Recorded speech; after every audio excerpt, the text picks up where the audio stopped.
স্বীকার করতে পারল না, কারণ তার নিজের দেহ সাক্ষ্য দিয়েছে। অতঃপর প্রত্যেক কাজের ন্যায় বিচার হবে। অতি সামান্য ভালো কাজেরও প্রতিদান পাবে, অতি সামান্য মন্দ কাজেরও শাস্তি পাবে। কিছু বান্দাকে আল্লাহ ক্ষমা করলেন তার রহমতে, তার করুণায়, কিন্তু অধিকাংশ যাবে জাহান্নামে। আদম সন্তানের প্রতি ১,৯৯৯ জন যাবে জাহান্নামে। এভাবে হিসাব শেষ হলো। এবার আসলো বিচ্ছেদের সময়। মানুষকে লোহার শৃঙ্খল গলায়, হাতে, পায়ে দিয়ে ভেড়ার পালের মতো টেনে নেওয়া হচ্ছে জাহান্নামের দিকে।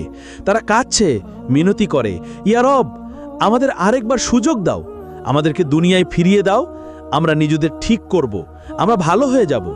কিন্তু না, অনেক দেরি হয়ে গেছে, আর এমন সুযোগ নেই। ফেরেশতারা তাদেরকে টেনে নিয়ে যাচ্ছে নিষ্ঠুরভাবে। চলো, এটাই তোমাদের জায়গা। অতঃপর জাহান্নামের উপর বিস্তৃত হলো একটা সেতু, চুলের মতো সূক্ষ্ম, তরোয়ালের মতো ধারালো। হ্যাঁ, এটাই সিরাত। তাদেরকে তা অতিক্রম করতেই হবে। কিন্তু কিভাবে? এমন সূক্ষ্ম সেতু পার হওয়া কি সম্ভব? মুমিনরা তাদের নূর নিয়ে যাবে, তাদের জন্য এটি হবে সমতল রাস্তার মতো, তারা সহজেই দৌড়ে পার হয়ে যাবে। কিন্তু মুনাফিকরা আটকে যাবে মাঝপথে, তাদের নূর নিভে যাবে, ফলে তারা অন্ধকারে পড়ে থাকবে। আর কাফেরদের কোনো নূর নেই, তারা এক পাও ফেলতে পারে না, তারা হোঁচট খায়, পড়ে যায়। বেশিরভাগ সিরাত পার হতে পারবে না। তারা হোঁচট খেয়ে জাহান্নামে পড়ে যায়, যেন ৭০ বছর ধরে পড়ে যাচ্ছে জাহান্নামের গহ্বরে। প্রতিটি পতন এক একটি চিৎকার, লক্ষ চিৎকার, কোটি কোটি চিৎকার। জাহান্নাম হা করে অপেক্ষা করছে ক্ষুধার্ত দানবের মতো। সে গিলে নিচ্ছে পতিতদের একের পর এক, একজন, দুজন, হাজারো, লাখো, কোটি, গিলে যাচ্ছে অবিরাম, কখনো ভরে না। আল্লাহ তখন জিজ্ঞেস করবেন, তুমি কি ভরে গেছো? জাহান্নাম বলল, আরও আছে কি? আমি এখনো ক্ষুধার্ত, আমি এখনো ভরি নাই। অতঃপর যখন পতিতরা জাহান্নামে প্রবেশ করে, তারা সম্মুখীন হয় এক ভয়ঙ্কর উত্তাপের। এই পৃথিবীর আগুনের তুলনায় ৭০ গুণ বেশি তাপ। তাদের চামড়া সঙ্গে সঙ্গে পুড়ে যায়, তারপর নতুন চামড়া আসে, আবার তা পুড়ে যায়। এভাবে চলছেই আছে। জাহান্নামের আগুন মানুষ ও পাথর দ্বারা জ্বালানি পেল, ফলে এটি অকল্পনীয় উত্তাপে জ্বলে উঠল। ফলে তাদের শুরু হলো তৃষ্ণা, ভয়ঙ্কর তৃষ্ণা। তারা পানি চাইবে, দেওয়া হবে, কিন্তু কেমন পানি? তাদের দেওয়া হবে ফুটন্ত পানি, যা তাদের অন্ত্র ছিঁড়ে ফেলবে। তাদের দেওয়া হবে পুজ পানি পান করতে, তারা তা গিলতে চাইবে, কিন্তু পারবে না।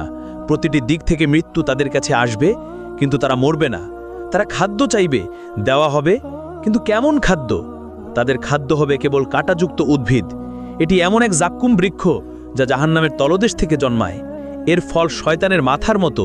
প্রতিটি গ্রাসে আরাম নয়, বরং ব্যথা আসে। তারা না চাইলেও জোর করে তা তাদের খাওয়ানো হবে। জাহান্নামের শাস্তি শুধু উত্তপ্ত আগুন নয়, এখানে আছে জামহারির, যা ততটাই কষ্টদায়ক ঠান্ডা যেমন আগুনের উত্তাপ। অসহনীয় গরম আর ঠান্ডা প্রমাণ করে যে জাহান্নামের যন্ত্রণা সব দিক থেকে ঘিরে রাখবে। এখন সবাই তাদের স্থান খুঁজে নিয়েছে। জান্নাতের মানুষ জান্নাতে, আর জাহান্নামের মানুষ জাহান্নামে। দরজাগুলো চিরতরে বন্ধ হয়ে গেছে, ভাগ্য নির্ধারিত হয়ে গেছে, চিরকালীন সময় শুরু হয়েছে, আর কোনো ফেরত নেই। জাহান্নামের মানুষ সেখানে চিরকাল থাকবে। চিরকাল, ট্রিলিয়ন বছর, কোয়াড্রিলিয়ন বছর, কখনো শেষ হবে না। জাহান্নামের ৭টি দরজা রয়েছে, অর্থাৎ ৭টি আলাদা স্তর, ৭টি আলাদা দরজা, ৭টি শাস্তি। ৭টি দরজা পাহাড়ের মতো বিশাল, একটির নিচে আরেকটি স্তূপ হয়ে আছে গভীরতর দিকে। ওই দরজাগুলোর আড়াল থেকে এক আলো জ্বলে ওঠে, যার হৃদয়ে ভয়ের সঞ্চার করে। এই দরজার প্রহরীর সামনেই থাকবে চোপ বজ্রের মতো, চেহারা কঠোরতায় খোদাই করা। জাহান্নাম সৃষ্টির দিন থেকে সে কখনো হাসেনি, অটল, নির্মম, প্রহরায় অবিচল। প্রতিটি দরজা ভিন্ন পাপীদের জন্য, প্রতিটি স্তরে আলাদা শাস্তি, কেউ হালকা, কেউ ভয়ঙ্কর। লোকেরা জাহান্নামের দারোয়ান মালিককে ডাকবে, হে মালিক, তোমার রবকে ডাকো, আমাদের জীবন শেষ করে দিক। কিন্তু মালিক উত্তর দেবে শুধু নীরবতায়। প্রথম দরজা আকাশ কাঁপানো গর্জনে খুলবে, এর উপর লেখা থাকবে জাহান্নাম।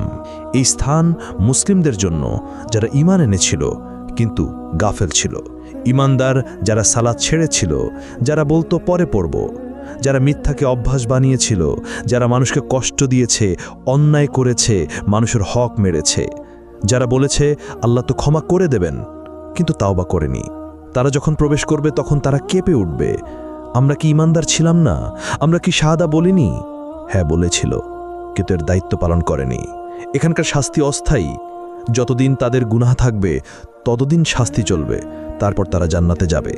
কিন্তু ততদিন পর্যন্ত প্রতিটি ছেড়ে দেওয়া সালাত সমান একটি আগুন, প্রতিটি মিথ্যা একটি শিখা, প্রতিটি গুনাহ একটি যন্ত্রণা।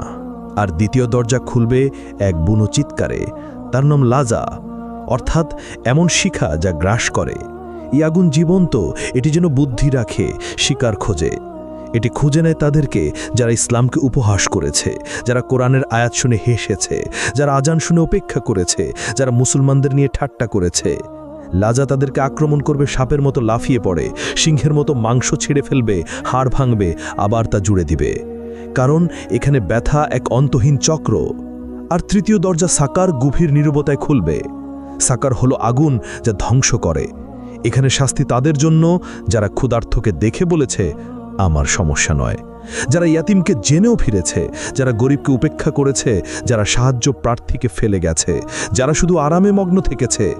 তাদেরকে জিজ্ঞেস করা হবে, তোমাদেরকে এই সাকারে কি সে এনেছে? তারা উত্তর দেবে, আমরা নামাজ পড়তাম না, আমরা গরিবকে খাবার দিতাম না। এখন তারা ক্ষুধার্ত, কেউ খাবার দেয় না, তৃষ্ণার্থ, কেউ পানি দেয় না। যন্ত্রণা ফিরিয়ে আনে তাদের সেই দুনিয়ার নিষ্ঠুরতা। আর চতুর্থ দরজা হুতামা খুলবে এক ধাতব শব্দে। হুতামা এমন আগুন যার হৃদয় চূর্ণ করে। এখানে সোনা রূপাও আছে, কিন্তু কি ধরনের সোনা রূপা? সেখানে আছে আগুনে গলিত জ্বলন্ত সোনা রূপা। যেসব ধনীরা ধন গণনা করত বারবার, যারা বলতো আর একটু চাই, যারা গরিবকে বিদ্রুপ করেছে, সম্পদকে উপাসনা করেছে, তাদের শাস্তি এখানেই হবে। তাদের সোনা হবে গলায় শৃঙ্খল, রূপা হবে ইলোহার চাবুক। হুতামা শুধু শরীর পোড়ায় না, এটি হৃদয়কে আক্রমণ করে, লোভী হৃদয়কে, স্বার্থপর হৃদয়কে বারবার গলিয়ে আবার তৈরি করে, আবার গলিয়ে দেয় এক অন্তহীন যন্ত্রণা। আর পঞ্চম দরজা জাহিম খুলবে এক ক্রুদ্ধ গর্জনে। জাহিম হচ্ছে দাও দাও শিখার ভাটি। এখানে শাস্তি তাদের যারা অহংকারী, যারা দুর্বলদের উপর অত্যাচার করেছে, এমন শাসক যারা প্রজাদের জুলুম করেছে, এমন মালিক যারা শ্রমিকদের কষ্ট দিয়েছে, এমন স্বামী যারা স্ত্রীকে মেরেছে, এমন পিতা যারা সন্তানদের কষ্ট দিয়েছে, যারা মনে করেছে তাদের সিংহাসন আল্লাহর আরশের চেয়ে বড়। আর ষষ্ঠ দরজা সাইর খুলবে যুদ্ধের আর্তনাদে। সাইর হলো রাগান্বিত আগুন। যারা নবীদের সাথে শত্রুতা করেছে, যারা রক্তপাতের স্থপতি, যারা শান্তি নষ্ট করেছে, এক কথায় প্ররোচনাকারী, যুদ্ধবাজ, হত্যাকারীরা এখানেই থাকবে। এখানে প্রতিটি হাড় চিৎকার করবে, প্রতিটি শ্বাস কাঁচ গিলার মতো ব্যথা দিবে। তাদের অত্যাচারিতদের চিৎকার তাদের চারপাশে প্রতিধ্বনিত হবে। আর সপ্তম দরজা হাবিয়া খুলবে এক গভীর ক্রন্দনে। আল হাবিয়া অর্থ অন্তহীন অতল খাদ, সবচেয়ে গভীর অন্ধকার স্থান। এখানে প্রবেশ করবে মুনাফিকরা। এরা সবচেয়ে বিপজ্জনক পাপী, যারা জিহ্বায় বলেছে লা ইলাহা ইল্লাল্লাহ, কিন্তু হৃদয়ে বিশ্বাস করেনি। যারা হৃদয়ে বিশ্বাসঘাতকতা করে, যারা ঈমানের মুখোশ পরে কিন্তু জীবনে ফাঁকা, যারা দ্বিমুখী আচরণ করে, যারা মুসলমানদের বিরুদ্ধে ষড়যন্ত্র করে, যারা প্রতারণা করে, যারা আনন্দ করে, ভাবে তারা পৃথিবী শাসন করছে, সেই মুনাফিকরা এখানেই থাকবে। এই হাবিয়াতে রয়েছে বিশেষ শাস্তি। সেখানে মুখোশ চিরতরে ছিঁড়ে ফেলা হবে, মিথ্যা উন্মোচিত হবে, সত্যিকারের মুখ প্রকাশিত হবে। এমনকি আগুনও কেঁপে উঠবে, কারণ মুনাফিকি হলো সবচেয়ে বিষাক্ত মিথ্যা, সবচেয়ে প্রাণঘাতী রোগ, সবচেয়ে বড় বিশ্বাসঘাতকতা। যারা এই হাবিয়াতে নিক্ষিপ্ত হবে তারা পড়তে থাকবে চিরকাল, কখনোই তলানিতে পৌঁছাতে পারবে না, কারণ মুনাফিকির কোনো শেষ নেই। প্রিয় বন্ধু, আপনি এই পর্যন্ত ভিডিওটি দেখেছেন, এই ভীতিকর দৃশ্যগুলো দেখেছেন, এই ভয়াবহ শাস্তিগুলো শুনেছেন। এখন সিদ্ধান্ত নেওয়ার সময়, আপনি কোন দলে থাকতে চান, জান্নাতে নাকি জাহান্নামে? এটা আপনার হাতে, এটা আপনার সিদ্ধান্ত। আপনার এখনো সময় আছে, আপনি এখনো শ্বাস নিচ্ছেন, আপনার এখনো সুযোগ আছে, আপনার হৃদয় এখনো ধুকপুক করছে, আপনার আত্মা এখনো জীবিত। তাওবার দরজা এখনো খোলা, কিন্তু কতদিন পর্যন্ত? আজ রাত পর্যন্ত, নাকি আগামীকাল পর্যন্ত, নাকি পরের সপ্তাহ পর্যন্ত? কেউ জানে না, শুধু আল্লাহ জানেন। সিংহে যে কোনো মুহূর্তে ফু দেওয়া যেতে পারে, যে কোনো শ্বাসে, যে কোনো সেকেন্ডে। ইসরাফিল অপেক্ষা করছে আল্লাহর আদেশের জন্য। আর আপনি এখনো গাফেল, এখনো খেলায় মেতে আছেন, এখনো বলছেন পরে করব, পরে সালাত পড়ব, পরে তাওবা করব, পরে নিজেকে ঠিক করব। কিন্তু সেই পরে যদি আর কখনো না আসে, যদি আজ রাতই হয় আপনার শেষ রাত, আপনি কি প্রস্তুত? সত্যি কি প্রস্তুত?